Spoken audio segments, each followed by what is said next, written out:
در نتیجه ترکش ماشین در مسکو، گنرال لیتنانت فانیل سرواروف رهبر یک ریاست ستاد کلی نیروهای مسلح روسیه کشته شده است. سویتلانا پترنکو سخنگوی کمیته تفتیشات روسیه تصدیق کرد که حادثه روز 22 دکبر و بر اثر فعال شدن مواد ترکنده در زیر ماشین روی داد. به قول پترنکو، مفتشان فرضیه‌های گوناگون را تحقیق دارند. تفتیش جای حادثه دوام دارد. مفتشان تشخیص طبی و فنی برپا خواهند کرد. همچنان صحبت‌ها با شاهدان حادثه و آموزش دوربین‌های کوچه جریان دارد. فرضیه‌های گوناگون تحقیق می‌شود که یکی از آنها تشکیل این جنایت از طرف خدمات مخصوص اوکراین میباشد. کمیته تفتیشات روسیه بر اساس ماده‌های کشتار به طور خطرناک و گردش غیرقانونی مواد ترکنده پرونده جنایی باز کرده است.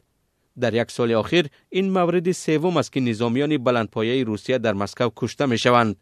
از این پیش در ماه دکبر سال 2024 در پی ترکش بمب در مسکو، گنرال لیتنانت ایگور کریلوف کشته شد و از سال 2017 رهبری نیروهای حمایت از حمله‌های کیمیایی و بیولوژی روسیه را بر دوش داشت. قتل کریلوف 54 ساله یک روز بعد آن رخ داد که دادستانی اوکراین او را به استفاده از سلاح کیمیایی علیه نیروهای اوکراینی متهم کرد.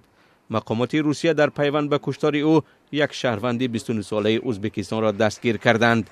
گنرال یاروسلاو موسکالیک، معاون سردار سرریاست ستاد کلی نیروهای مسلح روسیه، ماه اپریل سال 2025 در ترکش ماشین در نزدیکی شهر مسکو جان باخت. موسکالیک در سالهای 2015 و 2019 در مذاکرات شکل نورماندی درباره اوکراین نقش کلیدی داشت و سال 2018 در مذاکرات با پرزیدنت وقت سوریه بشار اسد در هیئت روسیه شامل بود.